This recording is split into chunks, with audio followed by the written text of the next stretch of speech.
My child, close the door on everything else for just a little while. Set down your phone. Quiet the noise in your mind. Let these words find you exactly where you are. Tired, tender, maybe more worn down than you've admitted to anyone. I'm not asking for your whole day. I'm asking for the next 30 minutes, because what I have to say to you matters more than the messages waiting, the bills stacking up, the arguments still replaying in your head. Come and sit with me a while. I know what today has felt like.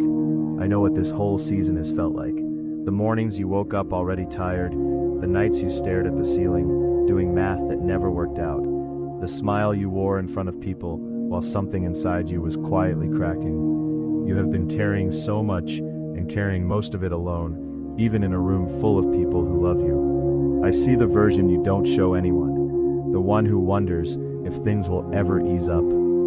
The one who has prayed the same prayer so many times she started to wonder if it's even landing anywhere. It is landing, every single time. I want you to hear something plainly before we go any further. You did not fall out of my sight. Not on your hardest day, not during the year you'd rather forget, not in the moment you felt most alone. There is no version of your story I have missed. While you were surviving, I was there. While you were pretending you were fine, I knew you weren't, and I loved you the same either way. Let me remind you of something you already know, but have let yourself forget. Think back to a time you were sure there was no way through. A diagnosis, a job that disappeared, a relationship that ended in a way you never saw coming, a bill you had no idea how you'd pay. Think of how impossible it felt in that moment, and then think of how you are still here, not because you were strong enough to force your way through on your own, though you were braver than you knew. You give yourself credit for. You are still here because a way was made that you didn't build yourself. Doors opened that you didn't force. People showed up at the exact moment you needed them, and you called it coincidence, but I call it my hand at work. I have a long history with you, and every chapter of it says the same thing. I do not abandon what I love, so hear me now. Whatever this current chapter looks like, the uncertainty at work, the strain in your home, the health you're worried about, the child you're praying for, the marriage that feels more like roommates than partners, none of it is outside what I can touch. I am not intimidated by your situation. I am not wringing my hands wondering how to help you. I already know how this ends. I need you to borrow my confidence for a while, because I know you're running low on your own. There's something I want to correct in how you see yourself, because I think you've believed a lie for far too long. You have quietly decided that your worth is tied to your output. How much you accomplish, how well you hold everything together, how impressive your life looks from the outside. So when you fall short, when the house is a mess, when you snap at someone you love, when the promotion goes to someone else, you treat it like proof that you're not enough. That is not the measuring stick I use, and I need you to stop using it too. You were valuable to me before you did a single productive thing. You are not a performance I'm grading. You are a child I already delight in, on your slowest, least accomplished day, just as much as your best one. I also want to speak to the part of you that keeps replaying old failures, the way you handled that conversation, the years you feel you wasted, the version of yourself you wish you'd been for the people who needed you most. I'm not going to pretend those moments didn't happen, but I am telling you they do not define what comes next. You are allowed to close that book. You are allowed to stop handing people the receipts of who you used to be. I have already turned the page. It's time you did too. Some of you listening are exhausted in a way that has nothing to do with sleep. You've been strong for other people for so long that you've forgotten what it feels like to be cared for yourself. You hold the family together. You're the one everyone calls when something falls apart. You've become so good at showing up for everyone else that you quietly stopped believing anyone was showing up for you. I am. Right now, let this be the moment you set the weight down, even just for these next few minutes, and let someone else hold it. Let me hold it. You do not have to be the strong one in this conversation. Just be honest. There is a specific kind of anxiety that visits people late at night, the kind that runs through every worst-case scenario on a loop, that makes your chest tight over things that haven't even happened yet. I want to give you something practical to do the next time it shows up, because I don't just want to comfort you in the abstract. When that anxious spiral starts, I want you to say the fear out loud, specifically, instead of letting it stay a vague, shapeless dread in your chest. Name it. I'm afraid I won't be able to pay rent. I'm afraid this test result will be bad. I'm afraid I'm going to lose them. Naming it takes away some of its power over you. And then, out loud, hand it to me. Not as a formality, but as an actual decision. This one is yours now. I'm done carrying it alone. You will feel the difference. Fear grows in silence and secrecy.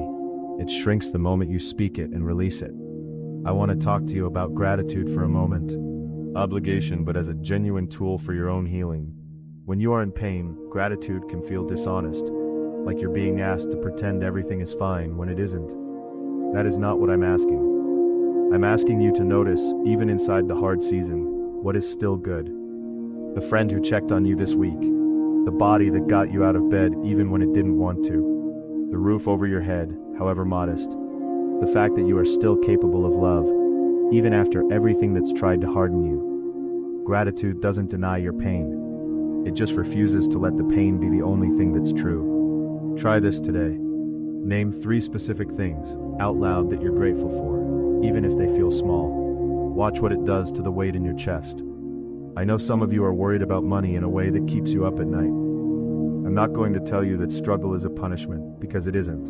I'm not going to promise you a windfall tomorrow, because I don't want to hand you a false hope that leaves you more discouraged when it doesn't arrive exactly the way you pictured. What I will tell you is this: you are not forgotten in this. Provision doesn't always look like a lottery ticket. Sometimes it looks like an unexpected bit of help, a door that opens at work, a way to stretch what you have further than it should stretch, the strength to make one more wise decision today instead of a desperate one. Keep showing up. Keep making the honest choices in front of you. I am not absent from your spreadsheet. To the ones carrying grief that nobody around you seems to understand anymore, because enough time has passed, I understand. Grief doesn't follow anyone else's calendar, and you don't owe the people around you a performance of being over it. Cry when you need to cry. Talk about the person you lost, even if it makes others uncomfortable. I am not rushing you through this. I sat with sorrow myself once. Anyone, their grief had overstayed its welcome. Neither will I tell you that. There are some of you who are so tired that you've quietly started to wonder if it's worth it to keep going. Not just this task or this season, but this whole life. I want to speak directly and gently into that space. Your life matters, not because of what you produce or fix or hold together, but simply because it's yours, and I am not finished writing your story. If that thought has been living in you, please don't carry it by yourself. Say it out loud to one person you trust today, or to someone whose entire job is to help carry exactly this: a counselor, a doctor, a crisis line. That is not weakness. That is wisdom, and it's one of the bravest things you'll do this week. Now let me speak to your future for a moment, because I know the not knowing is part of what exhausts you. You don't need to see the whole staircase to trust that the next step is solid. You don't need every question answered before you're allowed to have peace today. I am asking you to trust the character of the one leading you, more than you trust your ability to predict what's coming. I have never once been late to something that actually mattered to you, even when it felt, in the moment, like I was cutting it painfully close. I want to talk about your words for a moment, because I've noticed how harshly you speak to yourself when no one else can hear it. I always mess this up. I'm such an idiot. Nothing ever works out for me.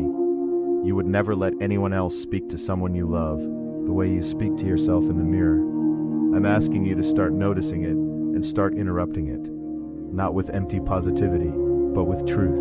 You are learning, not failing. You are healing, not broken. You are becoming, not finished. Change the sentence, and over time, you'll notice it changes how you carry yourself. Here's something I want you to hold on to on the days it feels like the people around you don't understand what you're going through, or worse, add to your load instead of lightening it. I see the effort you put in that nobody else notices. The patience you show a difficult family member, the way you keep trying in a marriage that feels one-sided some weeks, the energy you spend making sure your kids feel safe even when you don't feel safe yourself. none of that goes unseen. None of it is wasted, even on the days it feels thankless. Let me also speak to the loneliness some of you are sitting in right now. Maybe you're surrounded by people and still feel completely unseen. Or maybe you're genuinely alone, more often than you'd like to admit. I want you to know that connection is still coming for you. Don't let this season convince you that this is just how it will always be. Stay open, stay kind, even when it would be easier to close off. The right people are not as far away as this loneliness is telling you they are. Before we close, I want to ask 3 things of you, small enough to actually do, but able to change the shape of your week if you take them seriously. First, for the next 24 hours, pay attention to how you talk to yourself, and choose one moment to replace criticism with truth. Just one moment. Second, take one specific fear that's been sitting heavy in your chest. Say it out loud by name and consciously hand it to me. Not in the abstract. Actually pause, name it, and release it, even if you have to do it more than once because it keeps trying to climb back in. Third, reach out to one person today who might be having a harder time than they're letting on, and simply let them know you see them. You don't need the right words. You just need to show up. You have no idea how much that will matter to someone who's convinced themselves that no one would notice if they disappeared for a while. I want to leave you with this. Whatever this season has cost you, it has not cost you your future. Whatever door has closed, I am already working on the one that hasn't opened yet. You are not behind. You are not too far gone. You are not too tired to be used, too broken to be loved, or too far into this mess to be brought out of it. I have done this before, in stories far harder than this.